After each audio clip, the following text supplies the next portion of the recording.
Kerala Congress Joseph വിഭാഗത്തിന്റെ കൂടുതൽ സീറ്റുകൾ ഏറ്റെടുക്കാനുള്ള നീക്കത്തിൽ ആണ് കോൺഗ്രസ്. അതേസമയം ഏറ്റുമാനൂർ ഏറ്റെടുക്കുന്നതിൽ ജോസഫ് വിഭാഗത്തിൽ കടുത്ത എതിർപ്പാണ് ഉയരുന്നത്.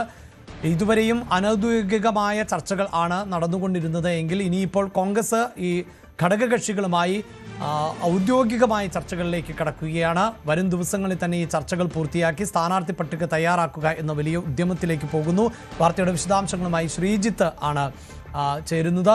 ശ്രീജിത്ത്, പുതിയുഗ യാത്ര അവസാനിക്കുകയാണ്. അതിനുശേഷം തീർച്ചയായും അടുത്തത് എന്നത് ഈ സ്ഥാനാർത്ഥി നിർണയം സംബന്ധിച്ച് തന്നെയാണ്. അതിൽ തന്നെ നമുക്ക് മനസ്സിലാക്കാൻ സാധിക്കുന്നത് ആദ്യം തന്നെ ഒരു തീർപ്പിലേക്ക് എത്തിക്കുക എന്നത് ഈ ജോസഫ് വിഭാഗവുമായുള്ള ചർച്ചകൾ എന്നുള്ളതാണ്. 3 സീറ്റുകൾ വരെ ഒരുപക്ഷെ കോൺഗ്രസ് ഏറ്റെടുത്തേക്കും എന്ന റിപ്പോർട്ടുകൾ ഉണ്ടല്ലോ. എന്താണ് ഇപ്പോഴത്തെ ഒരു പശ്ചാത്തലം?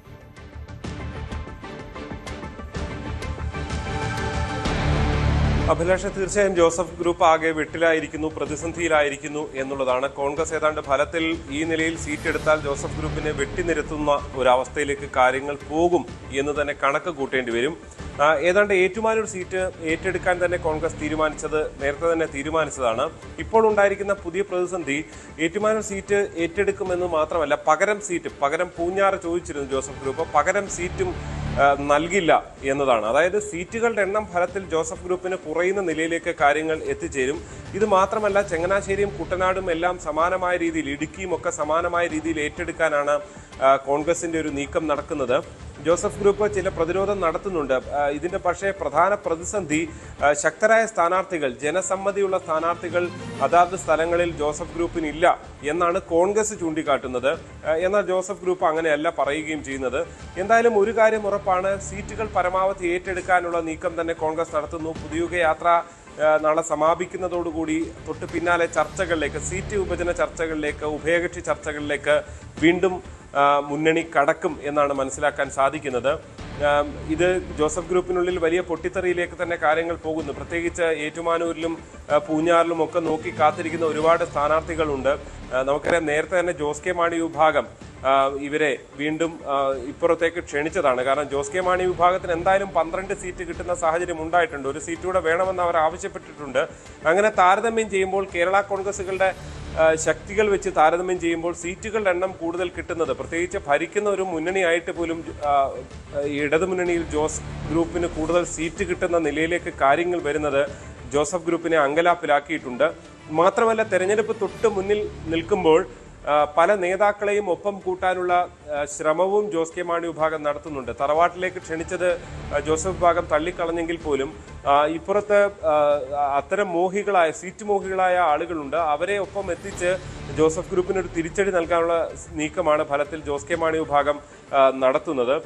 എന്തായാലും ഇനിയുള്ള ദിവസങ്ങൾ വളരെ പ്രധാനപ്പെട്ടതാണ്. നമുക്കറിയാം, ഇതിനകം തന്നെ ഇത്തരം നീക്കങ്ങൾക്കെതിരെ അതിശക്തമായ നിലപാടുമായി പല നേതാക്കളും നേരത്തെ തന്നെ രംഗത്ത് വന്നതാണ്. തിരുവല്ലയിലെ കഴിഞ്ഞ തവണത്തെ സ്ഥാനാർത്ഥിയായ കുഞ്ഞുകോശി ഇപ്പോഴും, ഇടുക്കി ജോസഫ് ഗ്രൂപ്പിന്റെ ജില്ലാ അധ്യക്ഷനും ഒക്കെ തന്നെ ഇതിനെതിരെ രംഗത്ത് വന്നതാണ്. എന്തായാലും ഇനിയും കോൺഗ്രസ് ഇതിലേക്ക് പോകുമ്പോൾ ശക്തമായ കൂടുതൽ പ്രതികരണങ്ങൾ വരും എന്ന് തന്നെയാണ് നമുക്ക് മനസ്സിലാക്കാൻ സാധിക്കുന്നത്. ജോസഫ് ഗ്രൂപ്പിന്റെ അടക്കം കോട്ടയത്തുള്ള ജില്ലയിലെ നേതാക്കളെ സമാധാനിപ്പിച്ച് നിർത്തുക, സീറ്റ് മോഹികളായ ആളുകളെ ഒപ്പം നിർത്തുക എന്നത് ജോസഫ് ഗ്രൂപ്പിന് വലിയ വെല്ലുവിളിയായി മാറും. പലപ്പോഴും കോൺഗ്രസ് ചൂണ്ടിക്കാണിക്കുന്ന ജോസഫ് ഗ്രൂപ്പിൽ പല നേതാക്കളുമുണ്ട്, പക്ഷേ അണികൾ പലപ്പോഴും ഇല്ല എന്ന പ്രതിസന്ധിയൊക്കെ കോൺഗ്രസ് പല ഘട്ടങ്ങളിലും ചൂണ്ടിക്കാണിച്ചുകൊണ്ടാണ്, അവിടെ കോൺഗ്രസ് മത്സരിച്ചാലാണ് ജയിക്കുക എന്ന് ചൂണ്ടിക്കാണിച്ചുകൊണ്ടാണ് ഈ സീറ്റുകൾ ഏറ്റെടുക്കാനുള്ള നീക്കം നടത്തുന്നത്. ഏറ്റുമാനൂർ ഏറ്റെടുക്കാൻ തീരുമാനിച്ചു കഴിഞ്ഞു, അതങ്ങ് ചങ്ങനാശ്ശേരിയിലേക്കും ഒക്കെ കൂടി പോകുമോ എന്നുള്ളതാണ്. അങ്ങനെയെങ്കിൽ കടുത്തുരുത്തിയിലേക്ക് മാത്രം ജില്ലയിൽ ജോസഫ് ഗ്രൂപ്പ് ഒതുങ്ങുന്ന സ്ഥിതിയിലേക്ക് കാര്യങ്ങൾ വരും. അഭിലാഷ്, തീർച്ചയായും അവിടെ ഈ സൂചിപ്പിക്കുന്ന പോലെ, അതായത് സൂചിപ്പിച്ച മണ്ഡലങ്ങൾ, ഇതിപ്പോൾ ഇടുക്കി പോലെയുള്ള മണ്ഡലങ്ങളുമായി ബന്ധപ്പെട്ട് നിൽക്കുന്ന തർക്കമുണ്ട്. അവിടെ ജോസഫിനെ സംബന്ധിച്ചിടത്തോളം പി ജെ ജോസഫിന് മത്സരരംഗത്തുണ്ടോ എന്ന സംശയം ഉയരുന്നുണ്ട്. അങ്ങനെയെങ്കിൽ ഇടുക്കിയിൽ തന്നെ അദ്ദേഹം മത്സരിക്കാനുള്ള സാധ്യത എന്ന നിലയിലാണ് നേരത്തെയൊക്കെ റിപ്പോർട്ടുകൾ വന്നിരുന്നത്. അബു ജോണിന് മത്സരരംഗത്ത് ഇറക്കേണ്ട സാഹചര്യമുണ്ട്.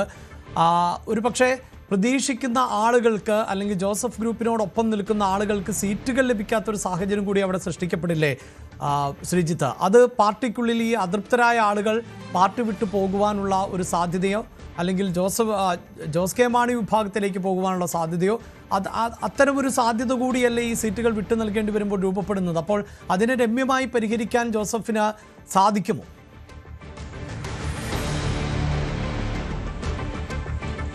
തീർച്ചയായും അത് തന്നെ ഒരു വലിയ വെല്ലുവിളിയാണ് അഭിലാഷ്. പ്രത്യേകിച്ച് കടുത്ത മത്സരമാണ് സംസ്ഥാനത്ത് നടക്കാൻ പോകുന്നത്. ഒരുപക്ഷെ ഇടതുമുന്നണി വീണ്ടും അധികാരത്തിൽ വരില്ല എന്ന് UDF നേതാക്കളൊക്കെ ചൂണ്ടിക്കാണിക്കുന്നുണ്ട്. എന്നിരുന്നാൽ തന്നെയും അതങ്ങനെ ഉറപ്പിച്ച് പറയാൻ അവർക്കും കഴിയാത്ത സാഹചര്യമുണ്ട്.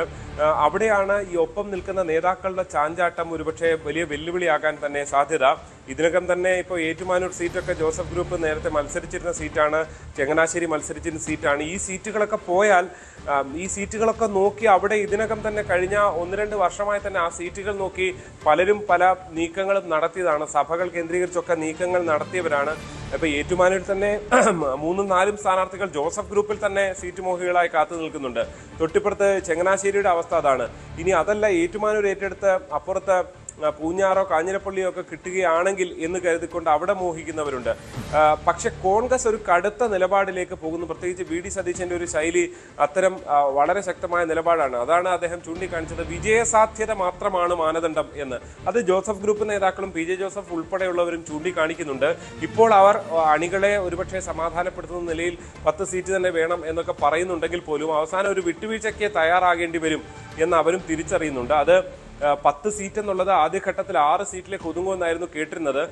പിന്നീട് അത് 7 എന്ന നിലയിലേക്കൊക്കെയാണ് ഇപ്പോൾ എത്തിച്ചേരുന്നത്. അങ്ങനെ വന്നാൽ ഒരുപക്ഷെ കേരള കോൺഗ്രസുകളുടെ വലിയ തട്ടകമായ കോട്ടയത്ത് തന്നെ കൂടുതൽ സീറ്റ് നഷ്ടപ്പെടുന്ന സ്ഥിതി ഉണ്ടായാൽ അത് ആ പാർട്ടിക്കുള്ളിൽ തന്നെ വലിയൊരു പ്രതിസന്ധിയാകും. അതിന്റെ നിലനിൽപ്പിനെ തന്നെ ബാധിക്കുമെന്ന കാര്യത്തിൽ യാതൊരു സംശയവുമില്ല.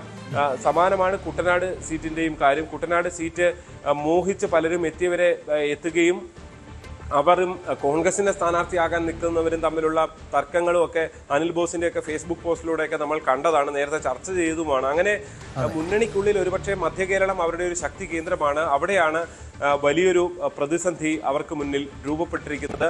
ഇതിൽ ഏറ്റവും പ്രധാനം ജോസഫ് ഗ്രൂപ്പിന്റെ കാര്യം തന്നെയാണ്. സീറ്റ് മോഹികളായ നേതാക്കളെ എങ്ങനെ പിടിച്ചു നിർത്തും, എങ്ങനെ സമാധാനിപ്പിക്കും എന്നുള്ളത് കാത്തിരുന്ന് തന്നെ കാണും. തീർച്ചയായും അവിടെ ഈ സൂചിപ്പിച്ചു കുട്ടനാട്, അനിൽ ബോസിനെ പോലെയുള്ളവർ. അതോടൊപ്പം തന്നെയാണല്ലോ പൂഞ്ഞാറിൽ ഇപ്പോൾ ജോസഫ് വിഭാഗം പറയുന്നത് കോൺഗ്രസിന് വിജയസാധ്യതയുള്ളതിനേക്കാൾ വിജയസാധ്യത കൂടുതലുള്ള ആളുകൾ കേരള കോൺഗ്രസിന് ഉണ്ട്.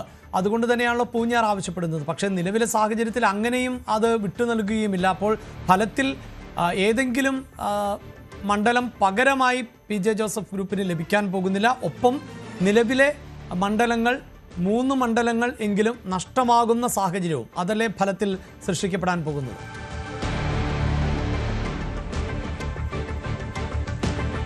തീർച്ചയായും അത് തന്നെയാണ് അഭിലാഷ്. പ്രത്യേകിച്ച് ഈ പറഞ്ഞ സീറ്റുകൾ ചങ്ങനാശ്ശേരി, ഒപ്പം തന്നെ കുട്ടനാട്, ഈ നിലവിലുള്ള നഷ്ടപ്പെടുമെന്ന് ഉറപ്പിച്ച ഏറ്റുമാനൂര്, ഒപ്പം തന്നെ ഇടുക്കി, ഈ 4 സീറ്റുകളിലാണ് കോൺഗ്രസിന്റെ കണ്ണുള്ളത്. അതിൽ പരമാവധി 3 സീറ്റെങ്കിലും നേടിയെടുക്കാനുള്ള തന്ത്രമാണുള്ളത്. കോൺഗ്രസിൽ തന്നെ ഇപ്പൊ ഏറ്റുമാനൂർ സീറ്റിനായി അവകാശവാദം ഉന്നയിച്ച് നിരവധി നേതാക്കളുണ്ട്. ഒരു ഘട്ടത്തിൽ നാട്ടകം സുരേഷ് എന്റെ പേരായിരുന്നു മുൻനിരയിൽ ഉണ്ടായിരുന്നതെങ്കിൽ ജോസഫ് വാഴക്കന്റെ പേരുൾപ്പെടെ ഏറ്റവും ഒടുവിൽ ഉയർന്നു കേൾക്കുന്നുണ്ട്.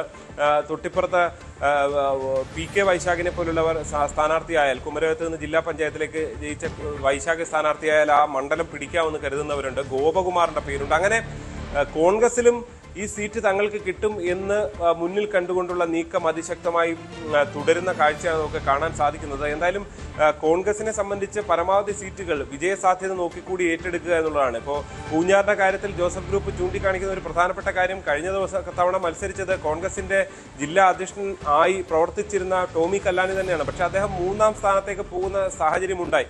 എന്നാൽ ജോസഫ് ഗ്രൂപ്പ് മത്സരിച്ചാൽ അവിടെ കുറച്ചുകൂടെ മുന്നോട്ട് പോകാം. പക്ഷെ കോൺഗ്രസ് ചൂണ്ടിക്കാണിക്കുന്ന ഒരു പ്രധാനപ്പെട്ട കാര്യം, ഇപ്പോൾ ഈരാറ്റുപേട്ട നഗരസഭയിൽ അടക്കമുള്ള മുസ്ലിം വോട്ടുകൾ, SDPIയുടെ വോട്ടുകളൊക്കെ അവിടെ പ്രധാനമാണ്. SDPI ഒരു പരിധിവരെ UDF അനുകൂല നിലപാട് സ്വീകരിച്ച സമയമാണ്. അതുകൊണ്ട് തന്നെ കോൺഗ്രസിന്റെ ഒരു കരുത്തനായ സ്ഥാനാർത്ഥി അവിടെ വന്നാൽ ആ വോട്ടുകൾ കിട്ടുകയും അവിടെ അങ്ങനെ മണ്ഡലം തിരിച്ചു പിടിക്കാൻ കഴിയുകയും ചെയ്യും എന്നുള്ളതാണ്. അവിടെയും ജോസഫ് ഗ്രൂപ്പിന്റെ ശക്തിയെക്കുറിച്ചല്ല, തങ്ങളുടെ ശക്തിയെക്കുറിച്ചാണ് കോൺഗ്രസ് ചൂണ്ടിക്കാണിക്കുന്നത്. എന്തായാലും ജില്ലയിൽ ഇത്തരം സീറ്റ് വെച്ചു മാറ്റങ്ങൾ സംഭവിക്കില്ല എന്ന് ഒരുപക്ഷെ കോൺഗ്രസ് ഇതിനകം തന്നെ ഉറപ്പിച്ചു പറയുന്നു. അതിനപ്പുറത്തേക്ക് സീറ്റ് ഏറ്റെടുത്തുകൊണ്ട് പരമാവധി മധ്യ കേരളത്തിൽ കോൺഗ്രസിന്റെ ശക്തിയിലൂടെ പിടിച്ചെടുക്കാനുള്ള ശ്രമമാണ് അവരുടെ മുന്നിലുള്ളത്. പ്രത്യേകിച്ച് പ്രതിപക്ഷ നേതാവ് VD സതീശൻ ഉൾപ്പെടെയുള്ളവരുടെ താല്പര്യം അങ്ങനെയാണ് എന്നാണ് ലഭ്യമാകുന്ന വിവരം. എന്തായാലും ഫലത്തിൽ വെട്ടിലായിരിക്കുന്ന ജോസഫ് ഗ്രൂപ്പാണ്. അതിന്റെ പ്രധാനപ്പെട്ട കാരണം അപ്പുറത്ത് നിൽക്കുന്ന ജോസ് കെ മാണി വിഭാഗത്തിന് 12 അല്ലെങ്കിൽ 13 സീറ്റ് കിട്ടുന്നു.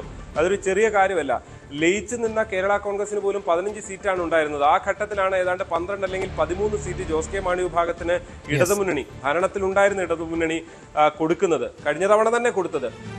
അതാണ് ഫലത്തിൽ, ഈ താരതമ്യപ്പെടലാണ് ഫലത്തിൽ ജോസഫ് ഗ്രൂപ്പിനെ വെട്ടിലാക്കുന്നത്. തീർച്ചയായും പുതുയുഗ യാത്ര ഔദ്യോഗികമായി തന്നെ സമാപിക്കുകയാണ്. അതിനുശേഷം പ്രത്യേകിച്ച് ഘടകകക്ഷികളുമായുള്ള സീറ്റ് ചർച്ചകൾ, മുസ്ലിം ലീഗ്, കേരള കോൺഗ്രസ്, ജോസഫ് വിഭാഗം ഇവരുമൊക്കെയായുള്ള ചർച്ചകൾ പൂർത്തീകരിച്ച് UDFന്റെ സ്ഥാനാർത്ഥി പട്ടിക എത്രയും പെട്ടെന്ന് തയ്യാറാക്കി പ്രഖ്യാപിക്കുക എന്ന ലക്ഷ്യത്തിലേക്ക് കേരള കോൺഗ്രസ് ജോസഫ് വിഭാഗത്തിന് 3 സീറ്റുകൾ വരെ നഷ്ടപ്പെട്ടേക്കും എന്ന. കൂടുതൽ വാർത്തകൾക്ക് News 18 Keralam YouTube channel subscribe ചെയ്യുക.